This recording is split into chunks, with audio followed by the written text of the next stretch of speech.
There's a moment in Mario Balotelli's life when the world stopped laughing at the jokes, stopped debating the controversies, and finally saw the pain behind the chaos. It happened in 2011 after yet another incident made headlines, when Balotelli sat alone in Manchester, far from the noise, far from the spotlight, and admitted quietly to a teammate that he didn't understand why the world hated him so much. For a man known for fire, swagger, and impossible talent, the honesty in that moment was heartbreaking. Behind the headlines and explosions of brilliance was a boy abandoned at birth, raised in two worlds and fighting demons no one ever cared to see. This isn't the story of the troublemaker the world mocked. It's the story of a misunderstood genius the world never tried to understand. Mario Barwa Balotelli was born in Palermo to Ghanaian immigrants who had arrived in Italy seeking a better life, but found only hardship. His biological parents, overwhelmed by poverty, illness, and the brutal reality of being undocumented African migrants in the early 1990s, struggled to care for their newborn son. By the age of 2, Mario suffered from life-threatening intestinal illnesses. His family had no money, no stability, no medical support. Out of desperation, but also out of love, they made the impossible decision to entrust their son to the Italian social services system, praying he would survive. That decision changed Mario's life forever. He was placed with the Balotelli family in Brescia, Silvio and Franca, who raised him as their own. They gave him structure, support, education, and something he had never truly known: consistency. But Mario grew up in two identities, two realities, and two emotional worlds. In the Balotelli household, he was loved. In Italian society, he was treated as an outsider. In school, he was taunted for his skin color. In public, he was stared at. In stadiums, he was abused. From the time he could understand words, Mario learned that being different came with a price. What made it harder was the complicated relationship with his biological parents. They wanted to reconnect once Mario began to rise through football's youth ranks, a gesture he struggled to interpret. To him, it felt like abandonment, followed by sudden interest. To them, it was an attempt to reclaim lost time. But the emotional damage was already done. Mario carried a wound that would shape the rest of his life, the feeling that he had been unwanted, then wanted for the wrong reasons. Yet through all the chaos, one thing remained constant: football. It became his refuge, his escape, his language. He played in local fields with a fire that surprised even older kids. He fought bullies not with words but with talent. Every time he touched the ball, he felt a sense of belonging he never found in classrooms or playgrounds. The world would later call him unpredictable, explosive, uncontrollable. But those traits were born here, in a childhood defined by identity conflict, loneliness, and a need to defend himself long before he learned how to express his pain. Mario Balotelli didn't grow up trying to be a rebel. He grew up trying to survive. Mario Balotelli's talent didn't emerge quietly. It burst into the world with the force of something impossible to ignore. Even as a young boy, he played football with a mixture of raw power and effortless grace that didn't match his age. Coaches noticed that every time Mario stepped onto a pitch, the game's rhythm changed. He wasn't just better than his peers. He was operating on an entirely different level. By the time he joined Lumizan's youth academy, Mario was already outgrowing local competition. His speed was startling, his balance extraordinary, and his shot, especially from distance, carried a violent accuracy rare in players twice his age. But it wasn't just the physical gifts. Mario had an instinct for chaos, a way of breaking defensive structures without even trying. He didn't just score goals, he dismantled teams. Then came the moment that changed everything. At just 15 years old, Mario debuted for Lumizani's senior team, facing grown men, professional defenders, and pressure he should have been too young to handle. Instead, he thrived. His confidence wasn't arrogance, it was clarity. He knew what he could do, and he didn't hesitate to show the world. Inter Milan scouts didn't take long to find him. They were stunned not only by his technical ability, but by his presence. Mario didn't shrink under pressure. He fed on it. They saw a teenager with the potential to become one of Europe's most devastating strikers, a player with the power of a target man, the flair of a winger, and the unpredictability of a street footballer. When he arrived at Inter's academy, Coaches quickly realized they weren't just developing talent. They were trying to contain a storm. Mario dominated training sessions, embarrassed defenders twice his age, and played with a confidence that bordered on fearlessness. The world hadn't met Mario Balotelli yet, but destiny had already chosen him.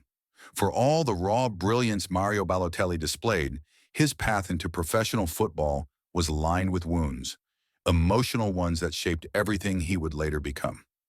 As a teenager at Inter Milan's academy, Mario faced challenges that went far beyond tactics, conditioning, or competition. The real battles were internal. Even as he dazzled on the field, Mario struggled with feeling out of place. He was the only black kid in many of the environments he entered, and the target of racial abuse long before cameras ever captured it. Opponents shouted slurs, fans jeered, even kids his age weaponized his skin color to make him feel like an outsider.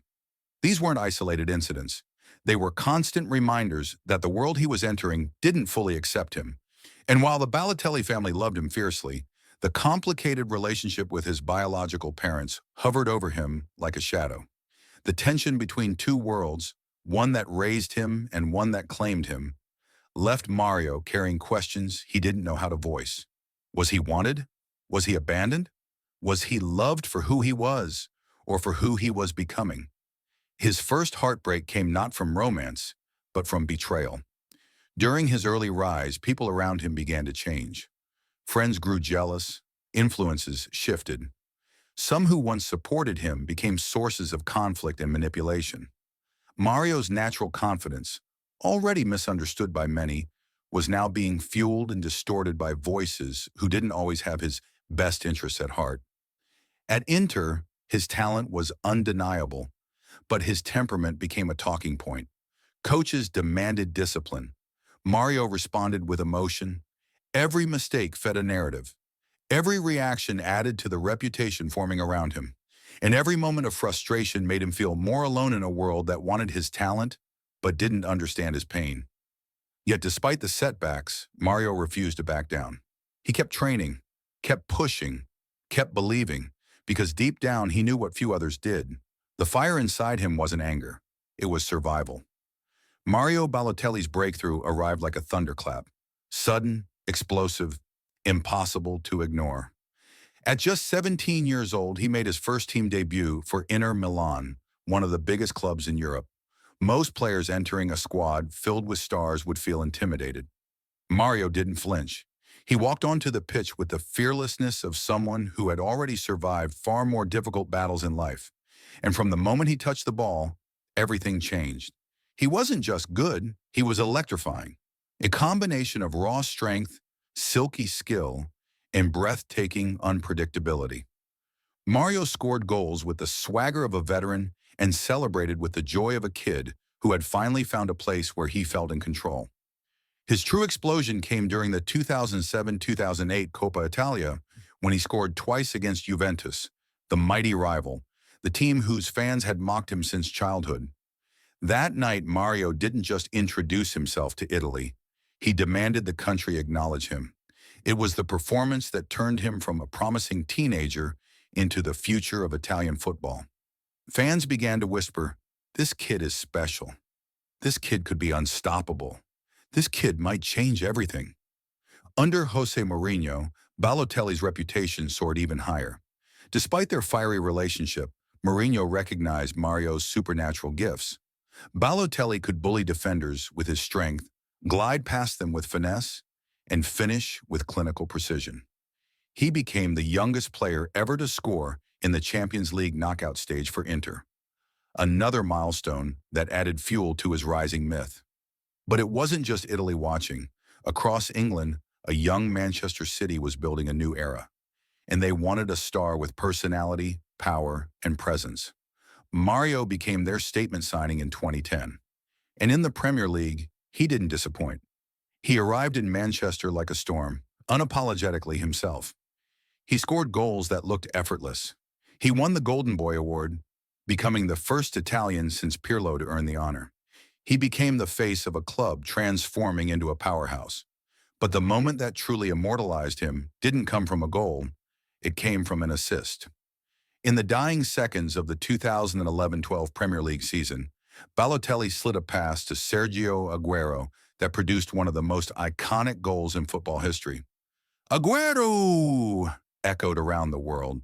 But it was Mario's final contribution, his only assist of the season, that ended a 44-year title drought. It was chaotic. It was unexpected. It was Mario Balotelli, brilliant and unpredictable in equal measure. At his peak, he wasn't just a rising star. He was a phenomenon, a force of nature, a player destined for greatness. But just as Mario reached the summit, the cracks beneath his foundation began to widen, and soon the world would watch a prodigy walk straight into the storms waiting for him. At his peak, Mario Balotelli wasn't just a footballer. He was a spectacle, a show of power, elegance, drama, and unpredictability wrapped into one combustible force. When he stepped onto the pitch, fans didn't just wonder if something would happen. They wondered what, how, and when. He was box office before box office existed. And nowhere was that more evident than in Manchester City. In the Premier League, one of the toughest, most physical leagues in the world, Mario thrived. He bullied defenders with strength they couldn't match. He glided past opponents with footwork they didn't expect. He scored in derbies, delivered in big moments, and played with a fearlessness born from a childhood where fear never protected him. His swagger became legend. The "Why Always Me" shirt after scoring against Manchester United didn't just go viral, it became a cultural moment. Mario wasn't afraid of the spotlight, he commanded it. And when he celebrated with a deadpan expression, refusing to smile, refusing to break character, the football world was mesmerized. Yet beneath the humor, beneath the memes, beneath the fireworks and the bathroom stories, there was a deeper truth. Mario Balotelli was a brilliant player carrying the emotional weight of a lifetime. On the pitch, he delivered some of the most iconic moments of the era. Off it, he was a story the media couldn't get enough of. With City, Mario reached his prime. He helped the club lift the FA Cup, its first major trophy in 35 years. He electrified the league with his power and unpredictability. And then came the crown jewel, the 2011-2012 Premier League title, the most dramatic ending English football has ever seen. Everyone remembers Aguero's last-second winner, but few remember that it was Mario, after an entire season with 0 assists, who provided the final pass. On the edge of the box, falling, surrounded, unbalanced, Mario slid the ball perfectly into Aguero's stride. It was instinctive, intuitive, magical, everything he was at his best. That moment etched him into football history. And then came Euro 2012, the stage where Mario reached absolute superstardom. Wearing the Italy shirt, the shirt of a country where he was born but never fully accepted, Mario delivered one of the greatest performances in tournament history. Against Germany in the semifinal, he scored twice. A bullet header, then a thunderous strike into the top corner that froze an entire nation. Then came the celebration. Mario ripped off his shirt and stood motionless, muscles flexed, expression cold. A man declaring to the world, "Look at me now." It wasn't arrogance. It was liberation. It was a boy who grew up hearing he didn't belong, didn't fit, didn't deserve, finally claiming his place on the world stage. For a brief, dazzling moment, Mario Balotelli wasn't the rebel. He wasn't the troublemaker. He was the star, the face of Italy, the future of football. But the higher he climbed, the more fragile the ground beneath him became. Expectations grew, scrutiny intensified, and the emotional cracks the world ignored were widening. Because while Mario was conquering Europe, something dark was brewing beneath the brilliance, a storm of pressure, identity, loneliness, and unresolved pain. The rise was spectacular, but the fall, that would be devastating. For Mario Balotelli, the fall didn't come from losing talent. His talent never disappeared. It came from the weight of expectation, the brutality of public judgment, and the emotional wounds he carried long before he stepped onto a football pitch. The world loved the spectacle, but it never cared to understand the man. And slowly that disconnect began to consume him. After the highs of Euro 2012, Mario was thrust into a level of fame few athletes ever reach. Every move he made, on or off the field, became international news. His mistakes were magnified, His jokes twisted, his frustrations turned into global narratives. Mario wasn't just playing football anymore. He was performing under the world's harshest spotlight. The first major cracks appeared during his time at Manchester City. Tensions with Roberto Mancini escalated. Training ground arguments, suspensions, fines, rumors of falling outs. And each incident became a headline. Mario was no longer seen as a complex young man navigating immense pressure. He was labeled a problem, a bad boy, a lost cause. And those labels stuck. But the truth was much deeper. Mario wasn't rebelling for attention. He was reacting to a lifetime of being misunderstood. When he moved to AC Milan in 2013, many hoped it would be his rebirth. For a while, it was. He scored beautiful goals, embraced by a fan base that wanted him to succeed. But Italy had a darker reality waiting: racial abuse. Stadiums hurled slurs at him, crowds booed him for the color of his skin, and the federation rarely intervened. Mario fought back the only way he knew how, with emotion. But inside, he was breaking. The relentless hate chipped away at him. The loneliness returned. The identity conflict resurfaced. Players talk about pressure. Mario lived with something worse: dehumanization. And no matter how strong he pretended to be, the wounds ran deep. His move to Liverpool promised a new beginning, but the expectations were suffocating. He wasn't allowed to simply be Mario Balotelli, the gifted footballer. He was expected to be a savior, a superstar, a miracle worker. When goals didn't come quickly, criticism erupted. Managers questioned his commitment. Pundits mocked him. Newspapers declared him finished. But behind the scenes, Mario was grappling with a truth the public never saw. He felt alone, detached, misunderstood. A man trying to rebuild his career while battling demons he couldn't articulate. His loan to AC Milan offered brief flashes of brilliance, but instability followed him everywhere. Then came the move to Nice in 2016, a peaceful environment where Mario rediscovered joy, scoring 43 goals and proving once again that his talent had never faded. But even in France, the demons of inconsistency and frustration lingered. Injuries mounted, conflicts returned. Another move followed, and then another. Mario bounced between clubs: Marseille, Brescia, Monza, Adana Demirspor, each chapter showing glimpses of the player he could have been, but none able to revive the superstar he once was. Yet the darkest moments weren't professional. They were emotional, because the world never realized that Mario Balotelli's biggest opponent wasn't a defender. It was loneliness, identity, childhood trauma, the aching desire to be understood. He was born into conflict, raised between two worlds, and thrust into a spotlight that judged him long before it ever tried to know him. Mario didn't fall because he was reckless. He fell because he was human, and the world never allowed him to be. Mario Balotelli's comeback was never going to look like the typical redemption arc fans expected. There was no magical return to Manchester City, no last-minute revival at a Champions League giant, no Hollywood ending with a trophy held high. His comeback was quieter, more personal, and infinitely more human. It began in Nice. After years of turmoil, Mario arrived in the south of France in 2016, carrying the weight of a reputation that had followed him across Europe. Critics called him finished. Clubs viewed him as a risk. The football world decided his story was already written. But Nice gave him something he hadn't felt in years: peace. No pressure to be a savior, no expectation to be a superstar. Just a chance to breathe and play. And Mario responded. He scored goals with the simplicity and joy of a man rediscovering the game that once saved him. His confidence rose. His smile returned. Fans embraced him not as a spectacle, but as a footballer finding his way back. For the first time in a long time, Mario didn't look angry. He looked free. But freedom comes in waves, not permanence. After Nice came Marseille, where the fire flickered again. Then Brescia, where he tried to revive his career in the country of his birth, a place that never fully accepted him. Then Monza, where he showed flashes of brilliance. Then Adana Demirspor, where he stunned the world with 19 goals and moments of pure Balotelli magic. Each chapter wasn't a rise back to global stardom. It was a man fighting to stay connected to the game when the world had tried to push him out. Mario wasn't chasing trophies anymore. He was chasing belonging. But the most powerful part of his comeback wasn't on the pitch. It was internal.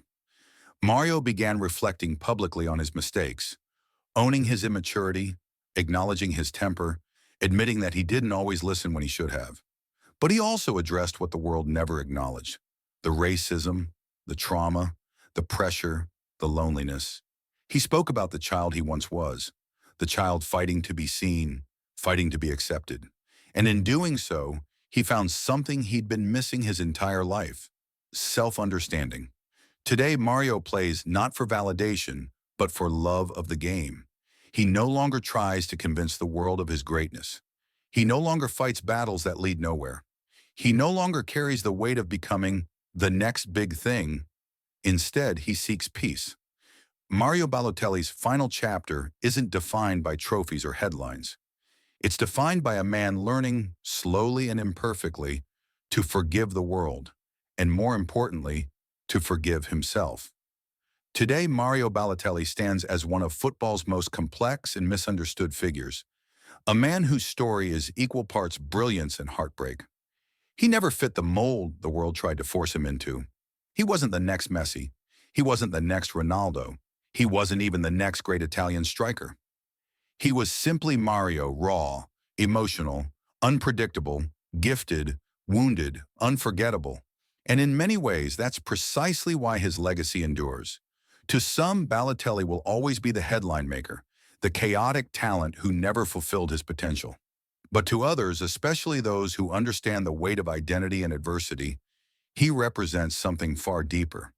He is a symbol of resilience, a reminder that genius often comes wrapped in pain, and that not every battle a person fights is visible to the world. Kids who grew up feeling different saw themselves in Mario. Immigrant children in Europe saw hope in his rise.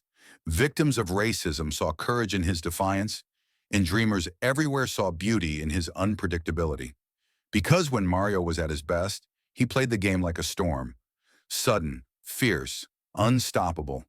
He created moments that live in highlight reels forever: the Euro 2012 roar, the Derby magic, the impossible goals that only he could score. But his true legacy isn't just the goals.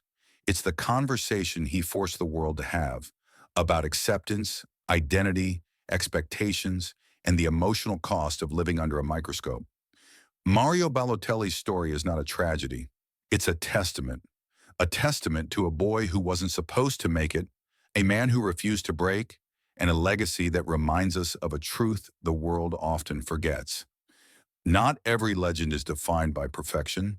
Some are defined by the courage to stay standing in a world that never understood them.